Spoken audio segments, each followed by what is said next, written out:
Meus irmãos, nós vamos iniciar nesta noite aquela série de que lhes falei no último domingo. Quinto livro das Escrituras, o último livro da Torá, livro de Deuteronômio. E o texto reservado para esta noite é o do capítulo 1 de Deuteronômio, do verso 19 em diante.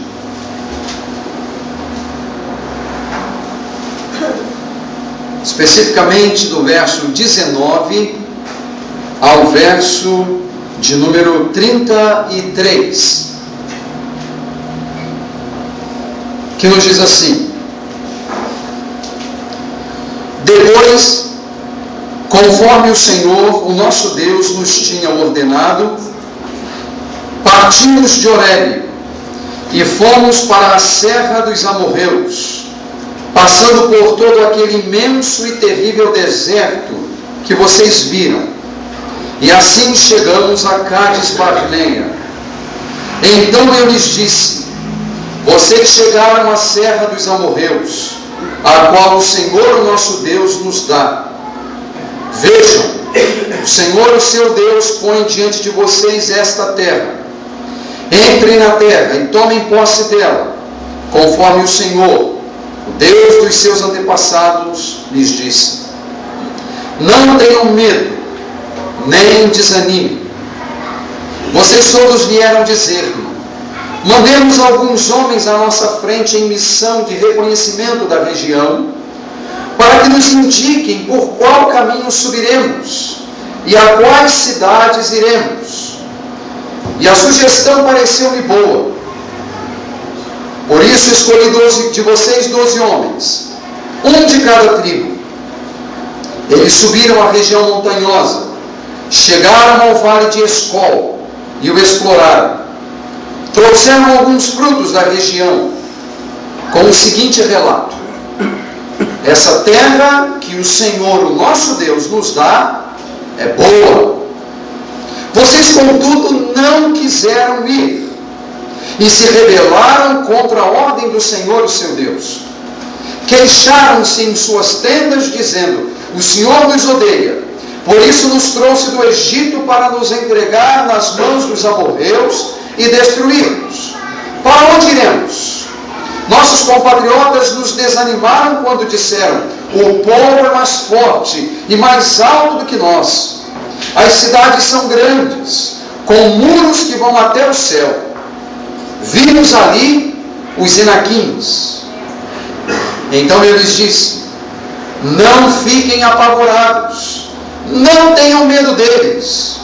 O Senhor, o seu Deus, que está indo à frente de vocês, lutará por vocês diante de seus próprios olhos, como fez no Egito.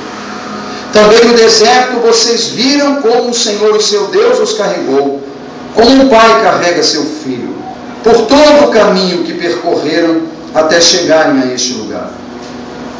Apesar disso, vocês não confiaram no Senhor, o seu Deus, que foi à frente de vocês, numa coluna de fogo de noite, e numa coluna e numa nuvem de dia, procurando lugares para vocês acamparem, e mostrando-lhes o caminho que deviam seguir. Esta semana, creio eu, muitos de nós estivemos envolvidos com a leitura de Deuteronômio, fruto do acordo que fizemos no domingo passado. E o texto que vocês leram, do capítulo 1, verso 1 ao capítulo 3, verso de número 22, durante toda a semana, é um texto que narra as primeiras palavras, meus irmãos, sobretudo na parte final da jornada de peregrinação do povo de Israel após a saída do Egito. Na verdade, Deuteronômio é o tipo de livro que apresenta-nos o desfecho de todo aquele tempo que o povo havia passado no deserto. Se você lembra na sua primeira leitura em Deuteronômio, na segunda-feira, eles já estão no 40º ano. Eles já estão no 11º mês. Eles já estão momentos antes de Deus conceder ao povo a posse da terra prometida a Abraão, Isaque e Jacó. Eles estão muito perto de ser a geração que iria testemunhar o cumprimento das promessas divinas feitas 430 anos antes. Sem dúvida alguma, meus irmãos, aquela geração estava prestes a viver um instante marcante na história do povo. E eles seriam aqueles que testemunhariam isso. E enquanto Deus está percebendo que o povo está próximo de chegar à terra, Deus então diz ao povo para levantar acampamento, porque é chegada a hora de tomar posse da terra e de cada uma das tribos receber a sua devida porção na terra de Canaã. Grandes desafios Deus havia concedido ao povo vitória, como por exemplo, derrotar Og, rei de Bazã,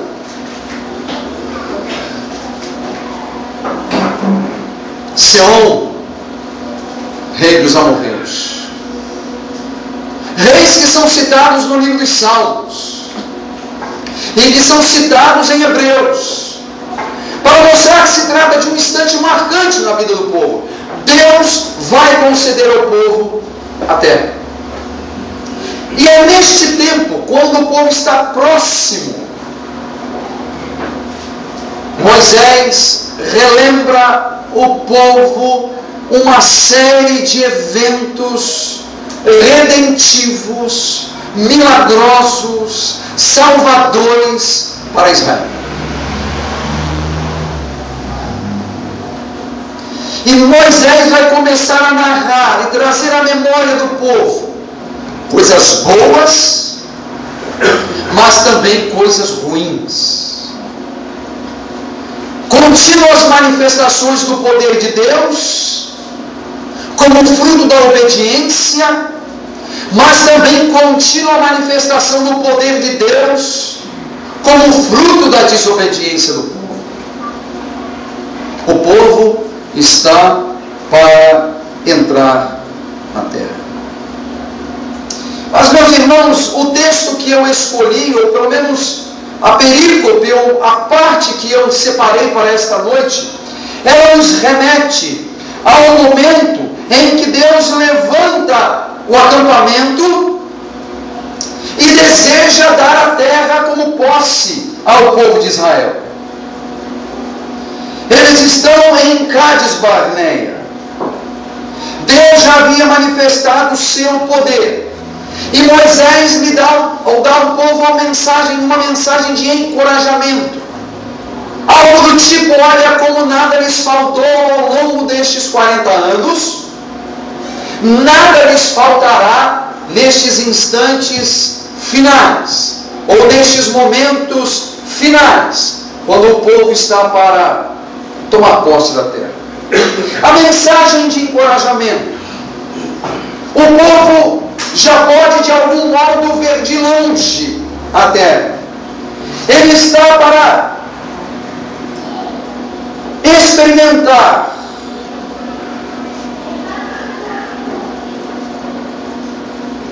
o desfecho do evento salvífico. E Deus manda o povo caminhar. E muito sabiamente, meus irmãos, a Bíblia nos diz que quando Moisés oferece uma palavra de encorajamento ao ponto de afirmar: não desanimem, não tenham medo deles. Alguns representantes do povo procuraram Moisés. E ao procurarem Moisés, disseram: envie homens à nossa frente, para que eles verifiquem a terra, para que eles visualizem a terra, e para que de algum modo a gente encontre uma boa estratégia para chegar lá, para não sermos surpreendidos. E quando Moisés ouve estas palavras, meus irmãos, a Bíblia diz que Moisés acha que há sabedoria nas palavras daquela gente. E a Bíblia diz também que Moisés então nomeia um homem de cada tribo, portanto 12 homens. 12 homens para vigiar a terra, para explorar a terra, para conhecer a melhor maneira de se achegar à terra. E eles vão. E à medida que vão, há uma certa expectativa no meio do povo, porque eles têm uma palavra de encorajamento da parte de Moisés. Consequentemente, no primeiro instante, eles sabem que o que Moisés está dizendo é Deus quem está dizendo. E abordando uma expectativa de que finalmente aquela peregrinação acabaria, e eles se assentariam na terra. Passaram-se dias, semanas, e eis que eles voltam. E Números vai nos dar detalhes daquilo que havia acontecido e do relatório que os espíritos haveriam de dar. O texto bíblico nos diz, meus irmãos, que eles subiram e chegaram ao vale de Escol e exploraram aquele vale e puderam trazer frutos da terra. E o livro de Números nos fala, por exemplo, de figos, romãs, uvas, que são trazidos em grande quantidade para que o povo pudesse vislumbrar a saudável terra que eles estavam prestes a receber. Uma terra produtiva, uma terra abençoada, e uma terra que de algum modo descrevia bem aquele princípio que Deus havia dito a Abraão, uma terra que manava leite e mel, uma terra abençoada por Deus. E os espias voltam. Mas, meus irmãos, à medida que os espias voltam, há 2 relatórios distintos. 10 deles, de 12, atente para isso, deram um relatório amedrontador. Não havia encorajamento naquelas palavras. Eles apenas puderam dizer que se tratava de uma terra boa, produtiva, mas lá haviam gigantes, exércitos poderosos, e que a nação de Israel sucumbiria, seria derrotada se tentasse invadir aquela terra. O relatório não era nada animador, era completamente desencorajador, embora reconhecessem que a terra fosse boa e produtiva. E no meio daquele grupo, 2 homens talvez levantem as mãos e pedem a palavra. E eles dizem assim: olha, o que eles disseram é verdade. Os homens são extremamente altos e fortes.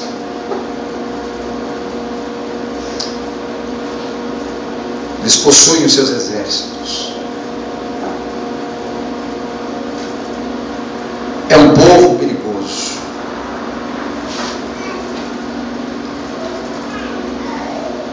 Essa terra que o Senhor nosso Deus nos dá é boa. Só que a diferença é que nós precisamos avançar, porque Deus empenhou a sua palavra de que nós a herdaríamos, e nós não podemos fraquejar. Nós temos que entrar. Nós temos que ir. Nós temos que cumprir a promessa dada por Deus aos nossos antepassados. Nós precisamos invadir a terra. Nós precisamos herdar e experimentar o desfecho das promessas de Deus ao nosso povo. Seus nomes: Josué e Caleb. Foram os dois homens que se ergueram e que fizeram oposição ao relatório da maioria. Oposição ao relatório da maioria. E o povo se acovardou, meus irmãos. O povo não quis ir. O povo não quis continuar. E mais, o povo se rebelou contra o Senhor. A palavra de Deus nos diz que nas tendas próprias, o povo se queixava, o povo lamentava, o povo dizia: o Senhor nos odeia. Por isso Ele nos trouxe do Egito para nos entregar nas mãos dos amorreus e destruir-nos. Para onde vamos fugir? Os nossos compatriotas nos desanimaram quando disseram: o povo é mais forte, mais alto que nós. As cidades são grandes, com muros que vão até o céu. Vimos aqui os Enaquins. E os Enaquins eram exatamente uma espécie de gigantes, homens muito altos, que habitavam aquela região. Mas novamente, meus irmãos, só que agora Moisés, entendendo que Josué e Caleb estavam com razão, e de que Deus falava por meio de Josué e Caleb, Moisés lhes disse: não fiquem apavorados, não tenham medo deles. O Senhor, o seu Deus, que está indo à frente de vocês, lutará por vocês, diante de seus próprios olhos, como fez no Egito. Não apenas mais Josué e Caleb, meus irmãos, mas agora Moisés tem uma plena consciência de que Deus está honrando as palavras de Josué e Caleb, e que o povo, portanto, não deve temer. O povo precisa avançar, precisa caminhar. Mas o desfecho da leitura que fizemos nos diz que, apesar disso, o povo não confiou no seu Deus. Apesar da coluna de fogo durante a noite, durante todos os dias daqueles 40 anos de peregrinação. Apesar da coluna de nuvem durante o dia, durante todos os dias, ou por todos os dias daqueles 40 anos de peregrinação. Apesar das inúmeras conquistas do povo naqueles 40 anos, apesar das alparcas dos seus pés não se gastarem, e nem a roupa de seus corpos se corromperem durante cada um dos dias daqueles 40 anos, o povo não quis partir. O povo não confiou no Senhor, no Deus que era o Deus da providência, no Deus que lhe dava maná, no Deus que lhe dava codornizes, no Deus que dizia quando levantar acampamento e quando baixar acampamento, do Deus que lhes mostrava o caminho. Apesar de todas estas coisas, o povo não quis obedecer ao Senhor.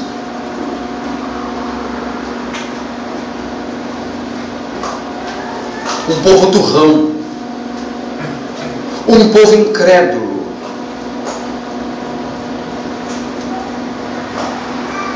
se você pegar o verso 12 do capítulo 1, tem uma boa descrição deste povo, que nos diz assim: mas como poderei levar sozinho as suas cargas, os seus problemas e as suas disputas? Agora, meus irmãos, deixe-me apresentar a você a tradução feita pelos próprios judeus no português. Tem aqui uma Bíblia judaica completa, está aqui o Deuteronômio. Os próprios judeus traduziram esta passagem, quando diz aqui, olha, levar as suas cargas, os seus problemas e as suas disputas. Estão vendo em 3 coisas? Olha como é que os próprios judeus, o judeu messiânico, convertido ao Messias, traduziu esse texto. No entanto, vocês são difíceis de suportar, são desagradáveis e briguentos. Vocês são difíceis de suportar, desagradáveis e briguentos. E aí Moisés termina dizendo assim: como poderia eu aguentá-los sozinho? Gente boa, né?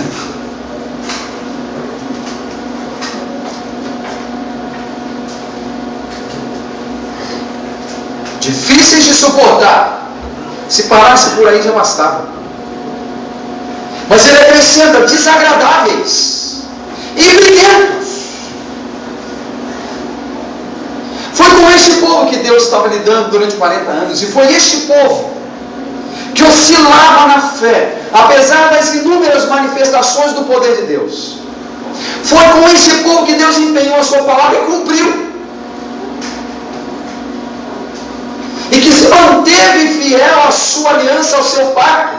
E aí você nota que não é por causa do povo, é por causa daquilo que Deus é. Ele é fiel a si mesmo, primeiramente, uma vez que ele empenhou a sua palavra e há de cumprir a sua palavra. E cumpriu. Porque nós sabemos que apesar de ser um povo desagradável, apesar de ser um povo briguento, apesar de ser um povo difícil de suportar, apesar de ser um povo incrédulo, Deus cumpriu a sua promessa, Deus cumpriu a sua palavra. Entretanto, nós sabemos, não foi a esta geração que Deus concedeu a bênção de entrar na terra. Esse povo foi punido pelo Senhor. Deus não deixou o povo entrar na terra prometida. Aliás, daquela geração, somente um homem chamado Josué, que precisava dar continuidade ao trabalho de Moisés, porque nem mesmo Moisés pôde entrar. Porque Moisés também foi incrédulo. E o Novo Testamento diz que Moisés ele demonstra sua incredulidade no momento em que ele bate na rocha. E Paulo vai dizer que naquela hora, aquela rocha era Cristo. Era Cristo. E ele foi impedido de entrar na terra. Notem, meus irmãos, aqui nós não entramos no mérito de redenção e salvação. São duas coisas completamente distintas. Aqui nós estamos falando das promessas feitas a Abraão, Isaac e Jacó. E Moisés, como a sua geração, não desfrutaram. Não desfrutaram. Por causa de incredulidade. Conquanto nós saibamos, ironicamente, que Moisés estava naquela lista de Hebreus 11 dos homens de fé. Não me peçam para explicar esse tipo de coisa que não dá. É demais para a minha cabeça. Mas ele está lá. Redimido ele foi, entretanto com alguns sinais de incredulidade. Esta experiência do povo, meus irmãos, deve levar-nos a considerar alguns pontos, ou alguns poucos pontos que eu quero chamar a sua atenção. Primeiro, tanto na minha experiência quanto na sua experiência, e para que a gente não seja tão egoísta e egocêntrico, pensando apenas na pregação do ponto de vista individual, mas pensando coletivamente também, como corpo, como igreja, é possível, meus irmãos, que Deus esteja à nossa frente e nós não tenhamos olhos para ver isso. Essa é a primeira coisa que eu quero chamar a sua atenção. É possível que Deus esteja à nossa frente, nos guiando, nos conduzindo, e no entanto os nossos olhos não serem capazes de ver isso. e de perceber isso. Olha o povo de Israel. Deus estava presente guiando ao povo, conduzindo ao povo, ou conduzindo o povo. No entanto, meus irmãos, o povo não consegue ver a despeito de ver. Porque notem, ali há elementos visíveis da presença de Deus. Ali há uma coluna de nuvem, ali há uma coluna de fogo, há uma presença visível de Deus, mas o povo não vê. O povo não consegue ver. Não consegue ver. O povo não consegue ver nem mesmo considerando o próprio milagre. Porque notem, meus irmãos, quando é que na sua vida, quando é que na minha vida, ou quando é que na nossa experiência como igreja, nós tivemos durante 12 minutinhos, não é muito tempo, 30 segundos, uma coluna de fogo nos guiando? Ou uma coluna de nuvem nos guiando? Quando foi mesmo? Nunca. Nunca.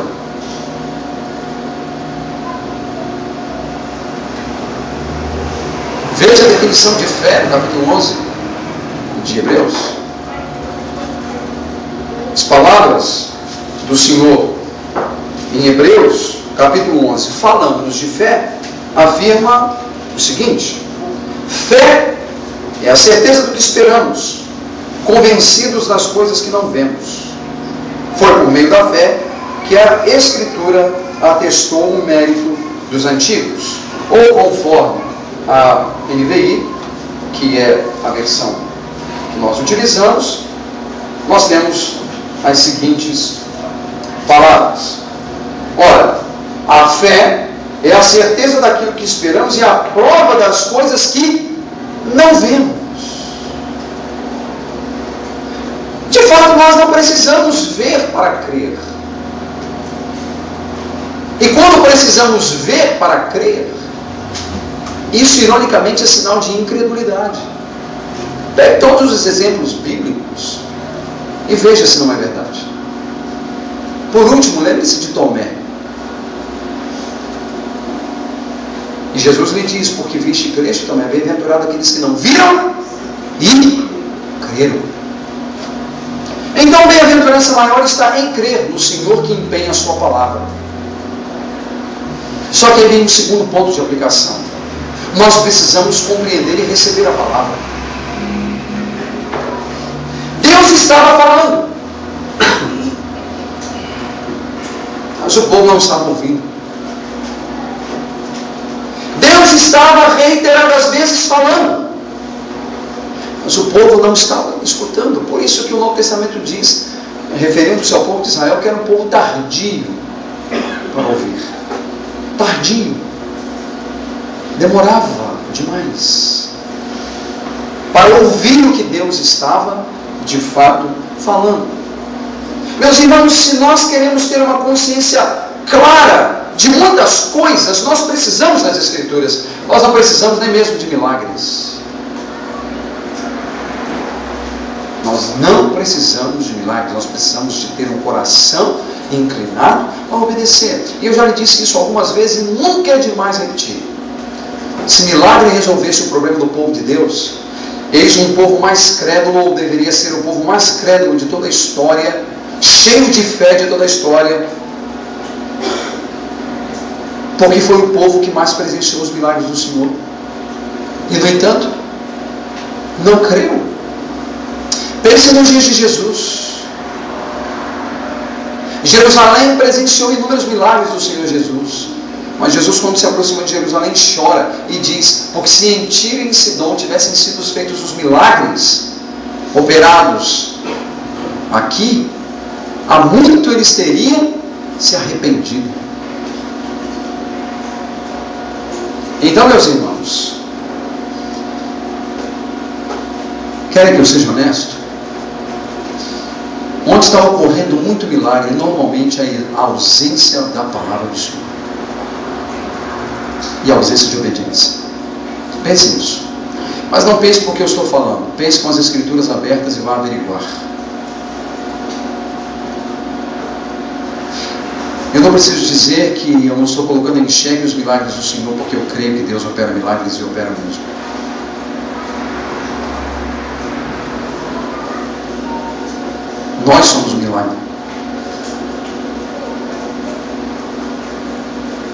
Então o que está em jogo aqui não é crer ou não crer em milagres, porque eu creio neles.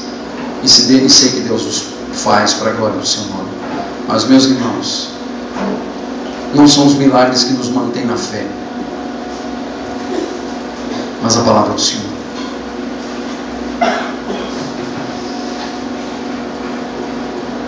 E para terminar, a palavra de Deus que veio pela minoria. Graças a Deus, Deus muda as coisas. Mas aqui está o bom exemplo de uma assembleia administrativa de igreja, em que quando a maioria não entende qual é a vontade de Deus, acaba desobedecendo ao Senhor. Então, não dá para aplicar na igreja aquele princípio de que a voz do povo é a voz de Deus, porque é mentira. Esse texto é um exemplo. E é impressionante que muitas vezes Deus não está com a maioria. Deus está com a minoria. Vá para o Novo Testamento e pense nisso. Jesus tinha 5.000 homens, além das mulheres e as crianças, que não podiam ser contados ou não eram contadas.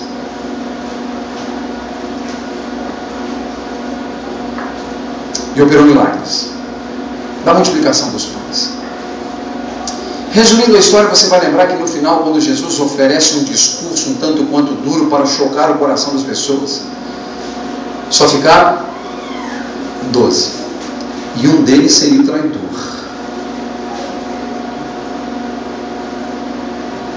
A minoria. Josué, Caleb, a minoria.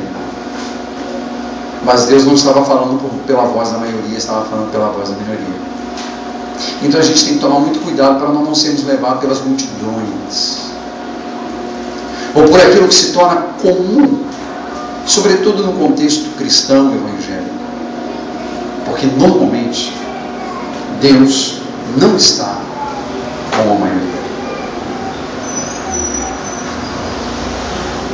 mas sim com a minoria.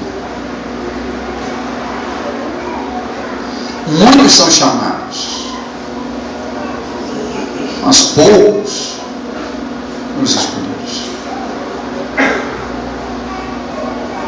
Poucos.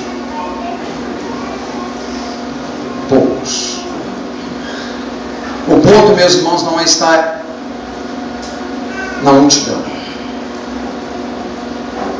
é estar onde Deus deseja que estejamos,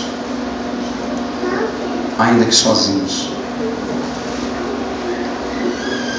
ou acompanhados de 2 ou 3, que aos olhos de outras pessoas não são tão confiáveis assim. Mas nós precisamos nos dar conta, meus irmãos, daquilo que Deus deseja, e não acharmos que pelo fato de pertencermos à maioria, estamos cumprindo a vontade de Deus. Porque aquela maioria, não entendendo a voz de Deus, reproduzia um discurso que atendia bem a um povo que era, do ponto de vista bíblico, difícil de suportar, portanto insuportável, correto? Desagradável e briguento. Que Deus nos dê graça, meus irmãos, para que nós entendamos devidamente as implicações disso para as nossas vidas e saber que tudo o que nós precisamos é seguir a nossa peregrinação, seguir a nossa jornada, entendendo para onde Deus nos leva, para onde Deus nos encaminha, ainda que isso possa burlar o status quo estabelecido pela multidão, pelas multidões ou pela maioria. Nós temos que fazer o que honra a Deus, nós temos que fazer o que glorifica a Deus, nós temos que glorificar o Senhor em todas as opções que fazemos. E agora veja, eu não falo individualmente apenas, eu falo coletivamente, como corpo, como igreja. Nós precisamos honrar o Senhor como igreja e viver para a glória do Senhor, não nos contentando ou nos acomodando, porque afinal de contas todo mundo faz, ou todo mundo fez, ou todo mundo pensa, ou todo mundo canta. seja o modo de lidar com as Escrituras, o modo de lidar com a oração, o modo de lidar com o louvor, como algo que traga honra, glória e louvor ao Rei dos Reis, Senhor dos Senhores, Senhor da igreja, Senhor das nossas vidas, o Deus que tem um povo e que conduz esse povo e que vai fazer este povo entrar na nova Jerusalém, conforme também está prometido. Mas que nós não sejamos incrédulos, briguentos, insuportáveis e desagradáveis, para que Deus seja glorificado e exaltado em nossas vidas. A Ele, meus irmãos, toda a honra, toda a glória, todo o louvor. Amém.